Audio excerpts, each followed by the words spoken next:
Shalom sidang jemaat yang dikasih Tuhan, selamat hari Minggu, selamat bergabung kembali di dalam ibadah GSJ Ajem Yunlong. Langsung saja ke firman hari ini yang saya beri judul, Percaya dengan Segenap Hati. Iman itu artinya percaya dengan segenap hati. Jadi kalau kita mengimani sesuatu, kita percaya akan sesuatu tersebut dengan segenap hati. Kita akan belajar lebih lagi tentang percaya dengan segenap hati ini. Kita buka firman Tuhan dari Amsal pasal yang ketiga, ayat 5 sampai dengan yang ke-6. Seperti biasa, yang bisa baca bersama-sama sambil berdiri, mari kita lakukan. Kalau tidak, silakan dengarkan dengan seksama atau baca sebagaimana saudara bisa membacanya. Amsal 3, ayat 5 sampai 6. 2, 3. Percayalah kepada Tuhan dengan segenap hatimu dan janganlah bersandar kepada pengertianmu sendiri. Akuilah Dia dalam segala lakumu, maka Ia akan meluruskan jalanmu. Mari kita berdoa. Bapa di surga, kami bersyukur hari ini kami boleh belajar lebih lagi Tuhan tentang iman kami kepada Engkau, bagaimana kami percaya kepada Engkau dengan sepenuh hati Tuhan. Itu berbicara kepada setiap kami Tuhan, tanpa terkecuali hamba-Mu Tuhan, supaya tidak ada satupun kami yang menyelesaikan ibadah hari ini dengan tangan hampa, tapi diperbaharui dalam pengertian kami akan Engkau, Kristus Yesus Tuhan kami. Dalam nama Yesus kami berdoa dan mengucap syukur. Haleluya, mari kita semua katakan amin, puji Tuhan.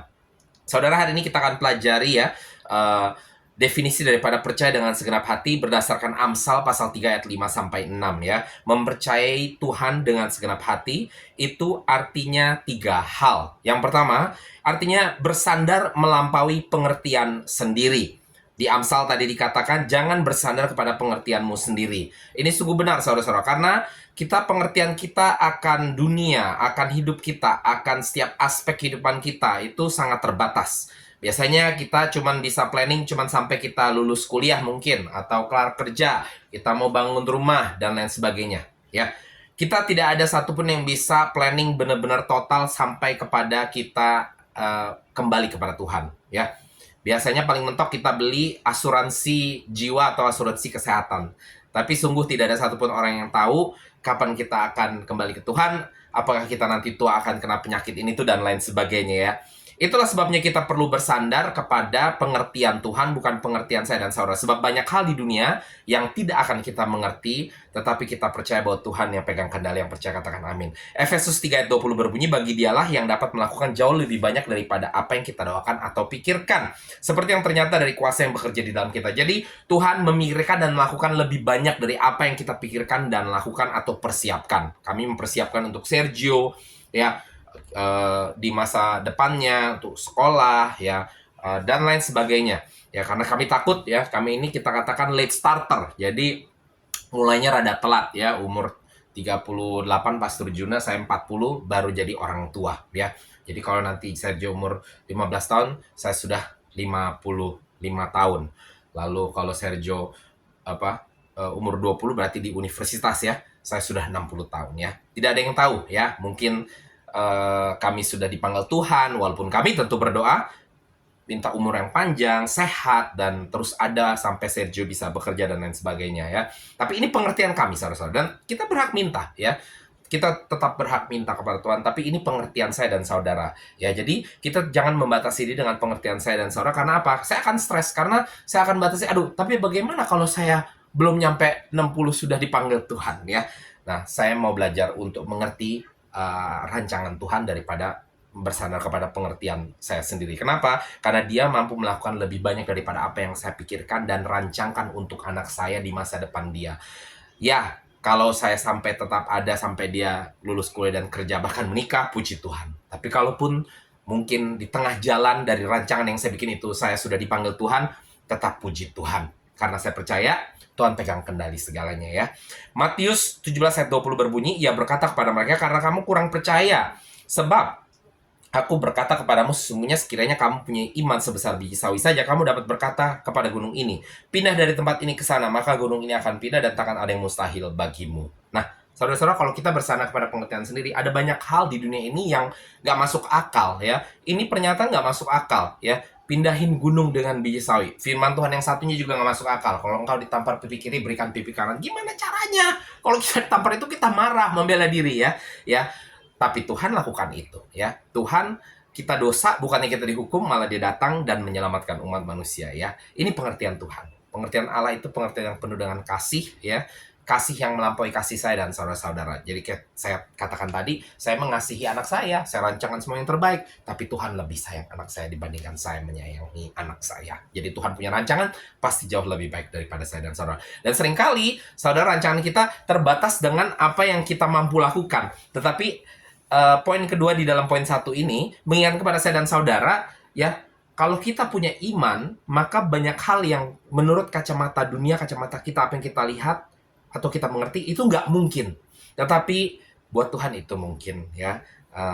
Selama kita memiliki iman dan percaya, ya. Makanya tadi dikatakan percaya kepada Tuhan dengan segenap hati. Itu artinya kita jangan bersandar kepada pengertian sendiri. Kalau bersandar, nggak akan kita bisa percaya dengan segenap hati. Karena ada banyak hal-hal yang nggak mungkin, udah sakit, nggak mungkin bisa sembuh. Ini dokter udah bilang sudah terminal, ya.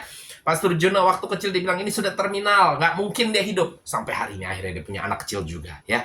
Itu yang dikatakan di sini, percaya dengan segenap hati dengan tidak bersandar kepada pengertian sendiri, ya. Pengertian dunia, pengertian dokter, pengertian kita sendiri udah nggak mungkin. Tapi ternyata oleh karena iman menjadi mungkin, ya.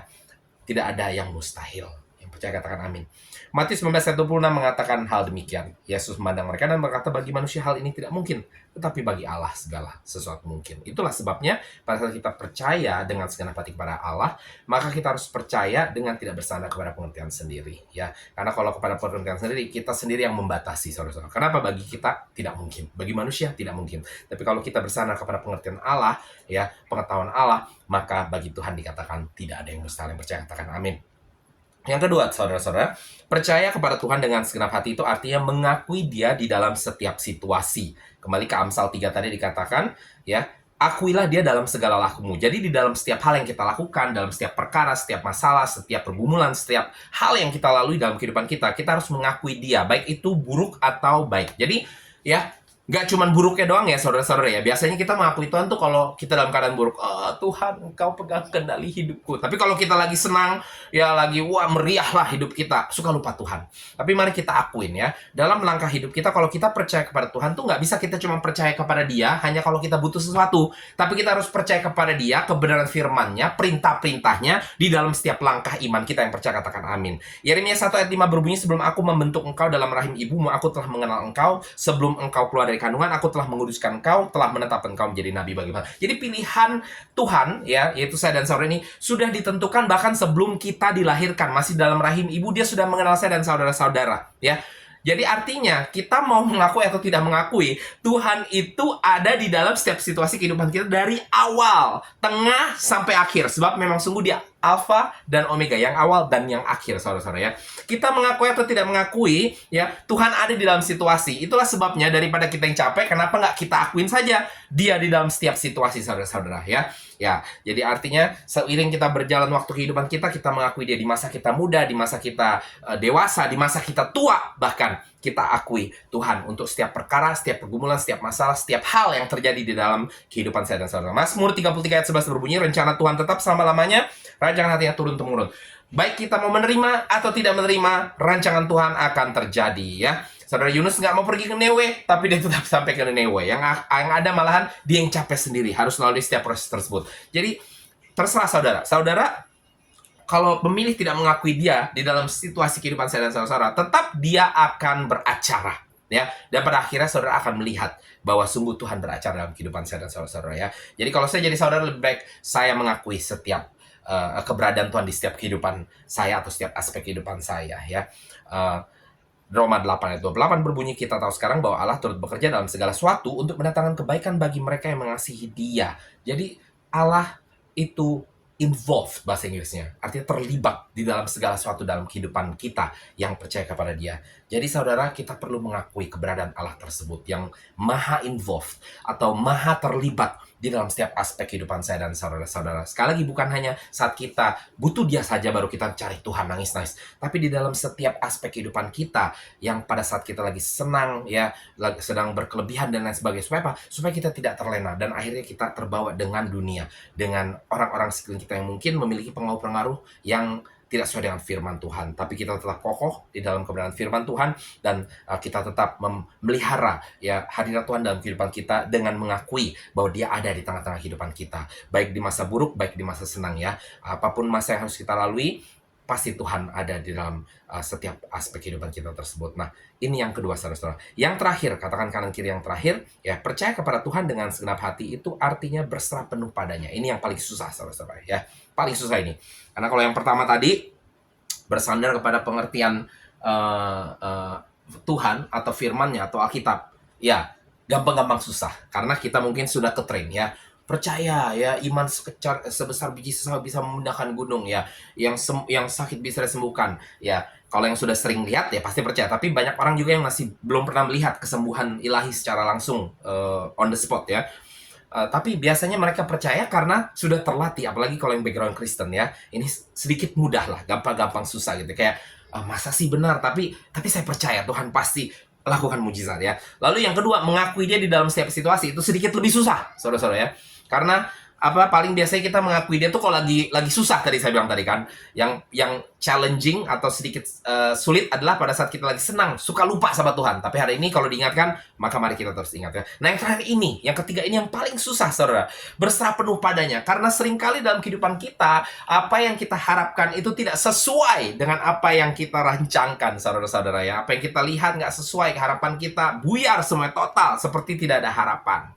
Tapi seakan-akan Tuhan mengajak saya dan saudara untuk bersandar penuh kepada rancangan Dia yang mungkin kelihatannya pahit, tidak enak, ya, menyebalkan, menyedihkan, ya, membuat frustasi dan hilang harapan dan lain sebagainya. Tapi hari ini kita belajar, saudara-saudara, ya, pada saat kita percaya dengan segenap hati kepada Tuhan itu artinya kita berserah penuh kepadanya juga, ya. Kita kembali ke Amsal, dikatakan di sini di akhirnya, maka Ia akan meluruskan jalanmu. Percaya kepada Tuhan dengan segenap hati itu artinya mengizinkan Tuhan untuk meluruskan jalan saya dan saudara-saudara, artinya mengizinkan Tuhan untuk memegang kendali arah, ya, jalan saya dan saudara-saudara. Yeremia 29:11 berbunyi, sebab aku ini mengetahui rancangan-rancangan apa yang ada padaku mengenai kamu. Demikianlah firman Tuhan, yaitu rancangan damai sejahtera, bukan rancangan kecelakaan, untuk memberikan kepadamu hari depan penuh harapan. Ya, seringkali kita yang mau pegang kendali, saudara-saudara. Ya, kenapa? Karena kita lihat, itu nggak enak. Kalau jalan ke sana itu pasti nggak enak. Itu pergumulan itu. Tapi Tuhan katakan di sini, ya mungkin Tuhan ada izinkan, ya, satu atau dua pergumulan di dalam rancangan Dia, yang dimana tadi balik lagi, ya, kita tuh punya keterbatasan. Kita cuma bisa lihat sampai mungkin 1 meter, 10 meter, 100 meter. Tapi kita nggak bisa melihat, ya, jauh ke depan, ya. Nggak usah jauh-jauh. Saudara, apa yang sekarang terjadi di Makau, saya nggak tahu saudara di Yunlong kayak gimana, ya. Tetapi Tuhan tahu, ya, apa yang saya kerjakan di sini, Tuhan juga tahu apa yang dikerjakan oleh ayah saya di Amerika Serikat saat ini. Itu berbeda 12 jam, saudara-saudara, ya.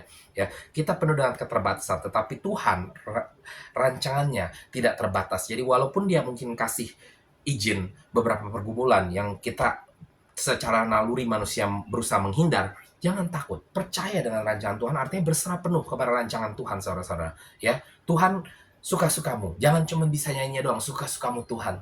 Tapi pasti suruh bersandar penuh kepadanya, kita takut. Mari kita percaya bahwa Tuhan mengerti rancangannya, saudara-saudara, ya. Kita ngelihat cuma sebatas yang kita lihat doang, ya. Kadang kita pilih mau yang bagus, tapi ternyata kita nanti di kemudian hari malah dapat yang tidak baik. Tetapi kita lihat, ini kelihatannya sangat sulit, tetapi Tuhan arahkan lalui jalan yang ini, maka mari kita lalui. Kita percaya bahwa Tuhan yang akan memberikan masa depan yang penuh dengan harapan pada waktunya nanti. Firman Tuhan katakan segala sesuatu indah pada waktunya. Percaya, katakan amin. Ester 4 ayat 16 adalah contoh bagi saya dan saudara di dalam hal berserah penuh. Dikatakan di sini Ester, ya, yang waktu itu akhirnya menyerahkan diri untuk, ya, berdoa bersama-sama bangsa Israel supaya bangsa Israel tidak dibinasakan, ya. Dia katakan, pergilah kumpulkanlah semua orang Yahudi yang terdapat di Susan dan berpuasalah untuk aku. Jangan makan, jangan minum 3 hari lamanya, baik waktu malam, baik waktu siang. Aku serta dayang-dayangku pun akan lakukan, dan kemudian aku akan masuk menghadap raja. Saat itu tidak boleh langsung menghadap raja, kecuali dipanggil, ya, kan hukumannya mati. Sungguh pun berlawanan, dia katakan, dengan undang-undang. Kalau terpaksa aku mati, maka biarlah aku mati.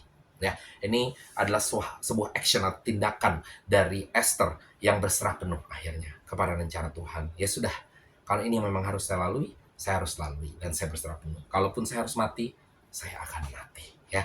Tapi kita melihat bahwa ternyata, ya, pada saat kita berserah penuh, yaitu yang tadi dikatakan, ya, Tuhan mengerti rancangannya, ya. Kelihatannya mungkin menyeramkan, menakutkan, dan lain sebagainya. Tetapi pada saat kita berserah penuh, justru rancangan Tuhan yang terjadi, saudara-saudara. Dan di dalam hidup Esther, maka kemenangan diberikan dengan luar biasa. Namun kenyataannya kita tahu memang seringkali kemenangan tidak kelihatan seperti demikian ya. Ada kalanya kita sudah berserah penuh, kok tetap aja kita sakit, penyakit, berserah penuh. Aku berserah. Tapi kok nggak kayak Pastor Juna, disembuhkan. Banyak saudara-saudara. Waktu mama saya meninggal, oh saya tumpang tangan dalam nama Yesus. Dalam nama Yesus. Bangkit dalam nama Yesus. Ya, beberapa kali saya lakukan. Lalu saya rasakan dalam hati, Roh Kudus berkata, no, this is the time. Ini waktunya. Dia sudah harus istirahat. Saya berdoa untuk orang sakit, orang sembuh. Saya belum juga tumpang tangan, ya, baru berkhotbah dan baru mulai altar call ya. Satu hari di satu gereja di Jawa, saya ingat pendetanya samperin saya dan katakan, ini anak tidak pernah melihat selama dari lahir dan sekarang dia bisa melihat lampu cahaya ya. Mujizat terjadi, tapi kok pada saat saya tumpang tangan ke ibu saya, dalam nama Yesus, bangun, bangkit, bangkit, ya, tidak bangkit. Ya, bukan berarti rencana Tuhan tidak terjadi, tapi berarti balik ke poin satu tadi, pengertian saya yang salah. Ya, itu waktunya ibu saya untuk kembali ke surga, kembali ke Bapa di surga. Jadi jangan bersandar sekali lagi kepada pengertian saya. Jadi saya let go akhirnya. Oh iya, saya terima bahwa ini waktu ibu saya untuk kembali kepada Sang Pencipta. Tapi walaupun demikian, kemenangan tak diberikan, sebab firman Tuhan mengatakan yang mati di dalam Kristus akan menerima hidup kekal. Jadi pada saat mama saya meninggal pun saya percaya dia terima hidup kekal dan dia akan kembali bersama-sama dengan Tuhan. Begitu pula dan kita yang mungkin sakit, udah dikatakan terminal, tapi kok nggak sembuh, nggak kayak Pastor Juna, tetap akan mati juga akhirnya. Ya memang bagian dari hidup. Ya semua orang akhirnya akan mati, saudara-saudara ya. Jadi kalau kita berserah kepada Tuhan, ya terkadang kita melihat apa yang terjadi dengan Esther, terkadang kita mungkin kelihatannya kalah, tapi kita menerima kemenangan ya dari apa yang dilihat dunia sebagai sebuah kekalahan tersebut saat kita berserah penuh kepada Tuhan. Sebab Tuhan yang pegang dalam kehidupan kita, Tuhan akan memberikan kepada saya dan saudara mahkota kehidupan. Sama seperti yang terjadi dengan Samson yang sempat melakukan kesalahan di dalam kehidupannya karena tidak berserah penuh. Ya tadi poin yang kedua juga mengingatkan kita harus mengakui Tuhan di dalam segala hal ya. Nah Samson dia lupa pada saat dia jatuh cinta dengan Delilah ya, dia tidak mengakui Tuhan ya, dia mengakui cuman Tuhan memberikan saya kekuatan. Wah, kebutuhan dia, tapi kebutuhan Tuhan dia tidak peduli. Tuhan katakan nggak boleh ini, nggak boleh itu, nggak boleh ini, nggak boleh itu, dia lupa ya. Jadi ada aspek dalam kehidupan kita yang kadang-kadang kita tidak mengakui Tuhan dan kita melakukan kesalahan sama seperti Samson. Tapi pada saat kita akhirnya berserah kembali kepada Tuhan seperti yang Samson lakukan di akhir hidupnya, maka Tuhan akan berikan kemenangan. Saya akan ingatkan Hakim-Hakim 16 ayat 28-30. Berserulah Simpson ya kepada Tuhan katanya. Jadi Simpson ini udah tadi saya katakan Samson ya karena bahasa Inggrisnya Samson ya. Simpson berseru kepada Tuhan di akhir hidupnya ya. Pada saat dia sudah buta, dia tidak bisa melihat ya. Dia mau diolok-olok, disuruh keluar untuk menghibur tamu-tamu orang Filistin ya. Dia berseru kepada Tuhan. Dia sudah berdiri di dua pilar utama gedung tersebut ya, di mana ada pesta orang Filistin. Dia katakan kepada Tuhan, ya Tuhan Allah, ingatlah kiranya kepadaku dan buatlah aku kuat sekali ini saja. Dia udah hilang kekuatannya, tapi dia berserah kembali kepada Tuhan. Sekali ini saja ya Allah, supaya dengan satu pembalasan, ku balaskan kedua mataku kepada orang Filistin. Saya membayangkan apa yang Simpson merasakan saat itu, saudara. Ya, dia di dalam desperation, ya keputusasaannya. Ya, dulu dia kuat, sekarang dia dipermalukan, diolok-olok. Dia berserah kembali kepada Tuhan. Kemudian Simpson merangkul kedua tiang paling tengah penyangga rumah, bertopang kepada tiang yang satu dengan tangan kanannya dan kepada yang lain dengan tangan kirinya. Berkatalah dia, sama seperti yang dikatakan nama Esther, tetapi akhirnya ceritanya sedikit beda. Biarlah kiranya aku mati bersama orang-orang Filistin ini. Lalu membungkuklah ia sekuat-kuatnya. Maka rubuhlah rumah itu menimpa raja-raja kota itu dan seluruh orang-orang banyak yang ada di dalamnya. Yang mati dibunuhnya pada waktu matinya itu lebih banyak daripada hidupnya pada waktu hidupnya. Tuhan memberikan kemenangan pada akhirnya. Apa yang saudara sudah alami selama ini? Mungkin kelihatan tidak ada kemenangan. Mungkin kelihatan sangat menyakitkan dan lain sebagainya. Terus berserah kepada Tuhan.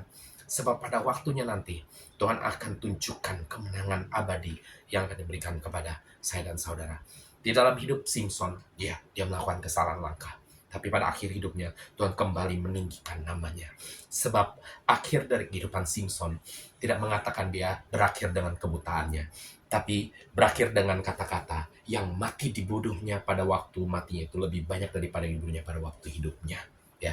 Ini berbicara tentang musuh-musuh ya dari bangsa pilihan Allah ya, yang dikalahkan oleh Simpson lebih banyak di akhir hidupnya tersebut daripada apa yang dia kalahkan semasa dia hidup. Ya, ini yang perlu saya dan saudara lakukan. Saudara, jangan berkeras hati, jangan berusaha bersandar kepada pengertian sendiri.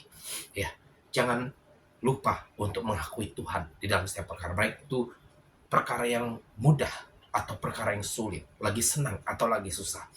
Mari kita terus bersandar penuh kepada Tuhan. Sebab pada waktunya segala sesuatu akan indah, kita akan melihat kemenangan dari Tuhan. Saya harap ini menjadi berkat bagi saya dan saudara sekalian. Ya, Shalom, selamat hari Minggu. Puji Tuhan, kita bertemu di Hong Kong dengan waktu yang cepat. Haleluya.